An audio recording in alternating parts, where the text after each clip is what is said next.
to another podcast. My name is Dr. Jason Wiggins, and I am your Gen Z and Millennial expert.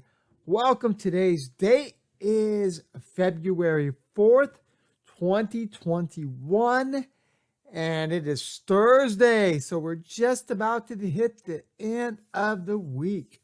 So, as always, I hope everybody had a great day and you're ready for a fun-filled weekend coming up. So, again, thank you for all your listenership, and we're going to have a great podcast today.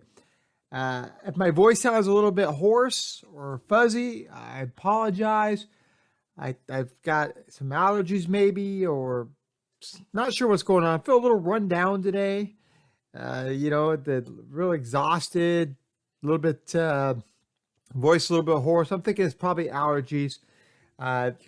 As we are in the COVID temperature these days, you always get concerned, but I don't think I'm down that road. I think it's just more of allergies and all that stuff. But hey, I'm excited to be here tonight. When I say tonight, we usually tape this around 8, 9 o'clock every night. So then you have the content for when you wake up in the morning. So anyways, glad to be here. And today's podcast is episode number 99. So that means we're going to save episode 100 for to start the week on Monday. So today is 99, and we're not going to have a show tomorrow, so we can get ready for the big episode on Monday. But today we are going to talk about, I kind of hinted on yesterday's podcast, we're going to talk about, winning and losing. Everybody loves to win. No, I have never met one person, not one person, that says I love to lose. I ask you that. Have you ever met anybody that says I love to lose? I would question that person's psyche if that was the case. But today's podcast is about winning and losing. How you handle it. What does it mean when you lose? What does it mean when you win? How does that feel? Because remember, when there's two teams playing against each other, no matter what, no matter how you do it, one team's got to win, which means one team has to lose. And the reason why we're talking about this today is for those in America, it's a very big sporting event every single year, and it's the Super Bowl, which basically has two teams against each other. It's the NFC versus the AFC Championship teams, and they play each other in the grand finale, where it's a super hyped up, lots of media, and there's a lot of focus on the players and what they're going to do on the field.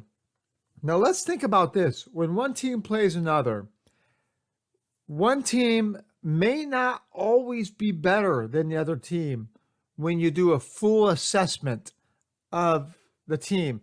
However, any given team can beat any other team on any given day. So regardless of how good a team is, if one team has a bad day, then they could possibly lose even though they were predicted to win. That's why you have to play the game. They have all the sports bettors out there that say, well, we think this team's going to win. This is the point favor or the underdog. And therefore, somebody's got to win. Somebody's got to lose. And that's not only in sports, that's in careers, life, and anything you do. As I've mentioned in previous podcasts, life is not fair, and that goes for every aspect of sports, career, family, life in general. Many people are taken from this earth to be with a higher power way earlier than you would suspect. But again, there are reasons for that, and even if we don't understand them sometimes. But anyway, getting back to the discussion of winning and losing. Think about a time where you put so much effort and you felt like there was no way you're going to lose. There's no way if it was a business deal, or maybe it was contract negotiation, or maybe it was a sporting event, pick a sport, and somehow you came on the losing end. How does that make you feel? I guarantee it doesn't make you feel good. I've been on more losing ends than I would like to even discuss. But as always in the podcast, I always like to talk about examples. This is never to glorify any aspect of my life, but the best aspects that I know are the past experiences that I've had. For example, one losing end has always been difficult for me. I mean, of course, I got past it because it's been 25 years plus. But we were in, the team I played for, we played for a high school in Washington State, a little school called Meridian. And we made it to the state semifinals in prep football. And we were doing great. The team was doing great. And unfortunately, at the very last second in double overtime, we lost a heartbreaker to another school. We lost 27-24 in double overtime. And the winner of that game was going to play in basically the Super Bowl of football for high school football in Washington State. And the team that ended up beating us ended up winning it all. So I was on the losing end, and that was really my first experience of it was utterly dismay. I mean, I was curled up in a ball for several days because it was a heartbreaking loss. But remember, losing is not always the worst thing because there are some good attributes to losing. It builds character. You've heard that phrase, it builds character, because you have to know how to lose before you can really enjoy winning. And that will be the same thing as Tom Brady. This is his 10th Super Bowl for the Tampa Bay Buccaneers after playing 9 Super Bowls with the New England Patriots. So he's been on the winning end most of the time, but he's had a few losses. And that will help you become a better football player, and nobody can contest it. He's become a better football player for it. But this is about Gen Z. This is about millennials. This is not about football. So when you think about your life, what are some of the aspects where you felt, when I lost, this was the outcome of it. This is how I really learned from it, how I became a better person from it. And ultimately, when you do that, you will come on the winning side. Maybe there's some contract negotiations that didn't go well, and then you lost. Well, you have to learn why you lose those deals. And sometimes losing those deals means you did a misstep, and that misstep cost you. Maybe you didn't put enough focus on it. Maybe you weren't detail oriented enough. Maybe you didn't have the right altogether plan. Maybe it just came down to dollars and cents, and it wasn't that your plan was bad. So there are some reasons why, when deals don't work out, the reasons why. And that's the same thing with careers. I've been on the losing end of careers where I made some bad decisions and I lost. And therefore, when I lost, I had to learn from what my mistakes were, why I lost. And those are key aspects to our lives. Sometimes we make mistakes and we have to realize that losing is a part of life. But guess what? That means winning is also a part of life. And so if you think about your life or other people's life where it seems like it's so amazing, it seems like they're always winning, talk to them. Ask them, how come you sound like you always win? And probably what you're going to find out is they're going to probably tell you how much they lost. Because most people Don't always remember the accolades and the winning. The losses hurt. The losses hurt more than the winning makes you excited. Winning is more of a temporary dynamic. You feel great, you're on top of the world. And guess what? Like anything else, it's a high that you understand, hey, that was a great feat, it was a great success, but guess what? I want to do it again. Because our highs are only temporary. But what you can't change is when you lose. So that's why they say losing builds character, because losing is what you remember the most. I remember all my losses in life more than I remember the wins. We are all going to have wins, but it's not the wins that you remember. It's the losses. And why is it losses? Because you can't control that, you can't overturn the mistakes you might have made to be successful in whatever that was you were trying to strive for.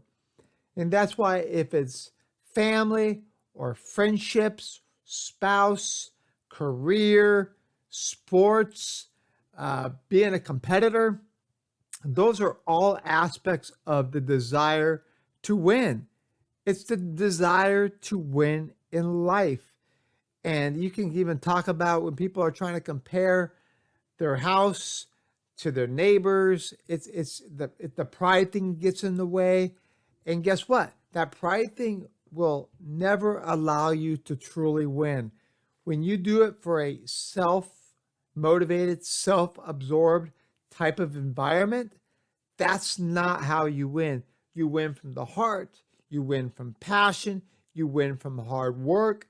You win from being able to find the weakness of the other opponent, the other competitor within business, and that's how you win.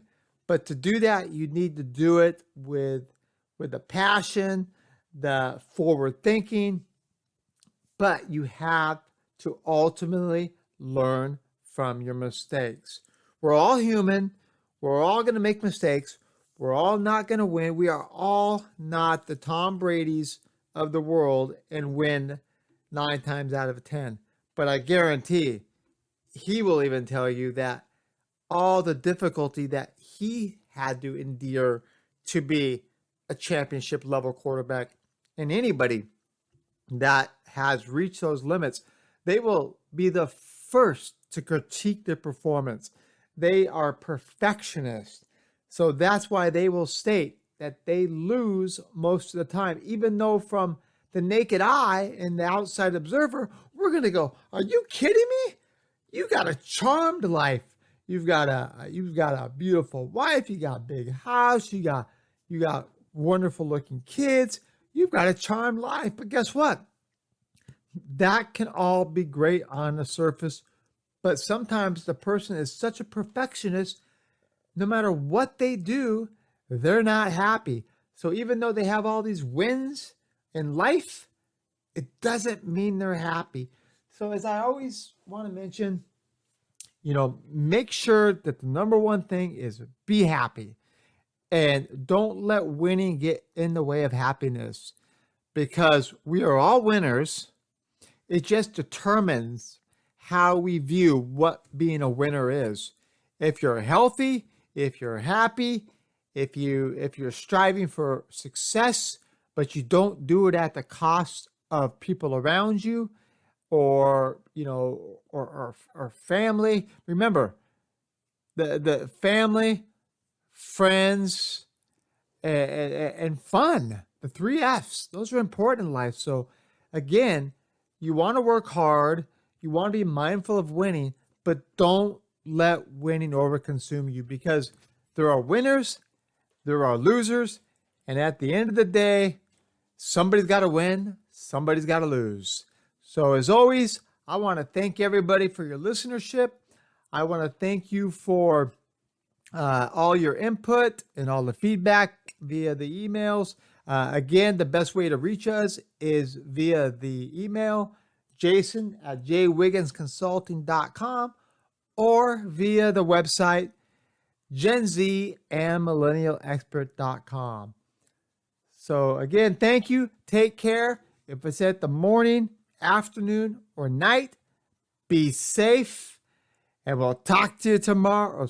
Actually, we'll talk to you on Monday, episode number 100. Until then, have a great weekend. Take care. Bye-bye.